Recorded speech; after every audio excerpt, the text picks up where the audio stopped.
네, 현재 뭐 아침 대비해가지고 전강 후약적인 그런 흐름들 전체적인 상황 보여주고 있습니다. 자, 여러 가지 이야기하기 전에 일단 미국장부터 한번 살펴보도록 할게요.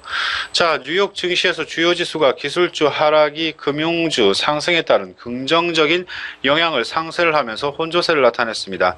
다우존스 산업평균지수는 3거래일 연속 사상 최고치를 갱신하는 행진을 계속적으로 이어갔죠. 다우존스 같은 경우는 21포인트 상승한 18,868포인트 거래가 마감이 됐고요. S&P 500은 전장보다 0.25포인트 낮은 2164포인트, 그리고 기술주 중심의 나스닥은 18포인트 정도 빠져가지고 5218포인트의 장을 마감했습니다. 이날 다우지수 같은 경우에는 마감가 기준 사상 최고치를 기록한 것은 물론 장중에도 18,934포인트까지 상승을 하면서 장중 사상 최고치도 다시 썼습니다. 혼조세로 일단 거래를 마쳤어요. 전부 다 미국 기준금리 인상 기대감으로 금융주가 급등세를 보여줬지만 기술주가 약세를 보여주면서 S&P 500 지수 그리고 나스닥 지수를 끌어내린 경향이 있죠. 증시는 장중에 상승과 하락적인 부분들을 계속 반복했습니다. 이날 트럼프 당선인이 CBS와의 인터뷰에서 지지자들의 소수자를 존중해달라고 호소하면서도 불법 이민자를 추방하겠다 이렇게 말했습니다. 싱크마켓의 나임 아슬람 애널리스트도 트럼프는 주말 동안 자신의 강경 정책을 희석하는 발언을 했고 그에 대한 신뢰도 많이 올라갔다 이렇게 말을 했죠. 자, 업종별로는 금융주가 2.3% 상승을 하면서 가장 큰 상승폭을 기록을 했고요. 에너지, 산업, 소재, 부동산도 강세를 보여줬습니다. 반면에 기술주는 1.7% 정도 하락을 했습니다. 이외에 유틸리티, 통신, 소비도 약세를 나타낸 부분들이 있습니다. 자, 일단 투자자들은 지난주 미국 대선에서 도널드 트럼프가 당선된 이후 정책 수혜가 예상되는 금융주, 산업주, 에너지에 대한 그런 투자를 늘린 반면 기술주에 대한 투자는 축소를 했죠. 애플의 주가가 2.4% 넘게 하락을 하면서 기술주의 하락을 주도했습니다. 아마존, 마이크로소프트의 주가도 각각 2.7% 그리고 1.5% 내렸고요. 페이스북도 3.3% 하락을 했죠.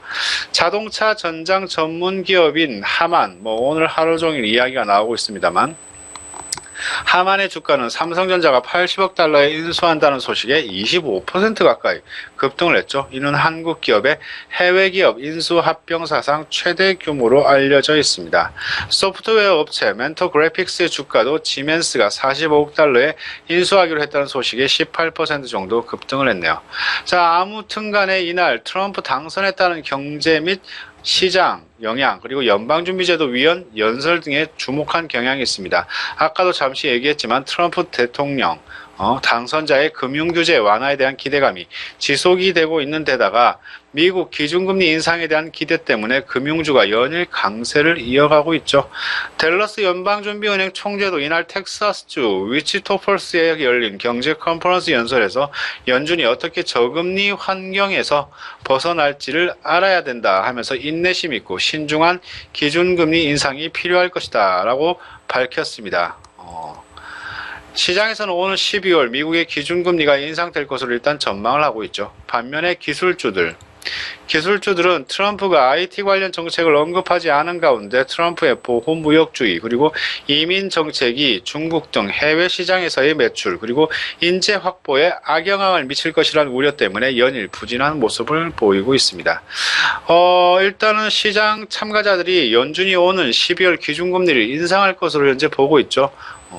그 정도 선은 참고하시면 되겠고요. 시카고 상품거래소에서도 연방기금 금리선물 시장이 12월 금리 인상 가능성을 85.8% 반영했다. 이런 기사도 있으니까 참고하시면 좋겠습니다. 기술주가 최근 몇 년 동안 강세를 보이면서 주가 가치가 상승을 했다면서 투자자들이 기준금리 인상 수혜가 예상되는 금융주 등으로 관심을 돌리고 있다. 이렇게 월가 쪽에서는 이야기가 나오고 있습니다. 국채금리 또한 지난주 트럼프의 당선 이후에 빠르게 상승을 하고 있죠. 트럼프의 재정 촉진 정책으로 투자자들의 선호가 안전자산에서 주식과 원자재 등 위험자산으로 옮겨가는 그런 경향 때문입니다. 달러와 가치가 치솟으면서 유로화 가치는 11개월 최저 수준까지 하락을 했고요. 유로 대비 달러 환율도 전 거래일보다 하락한 유로당 1.0719 달러를 기록했죠. 페어팩스의 테님 이슬람 딜러도 투자자들이 트럼프의 당선으로 유럽 내 포퓰리즘 그리고 정치적 불확실성이 커질 것을 우려했다. 이렇게 언급을 했습니다. 자, 유가적인 부분들 살펴보겠습니다. 뉴욕 유가는 주요 산유국들의 산유량 제한 합의 가능성에 대한 기대 약화 때문에 달러와 강세로 하락을 했죠. 뉴욕 상업거래소에서 12월물 서부 텍사스산 원유 WTI 가격은 전거래일보다 배럴당 9센트 하락한 43.32달러에 맞춰가지고 9월 중순 이후에 최저치를 기록했습니다.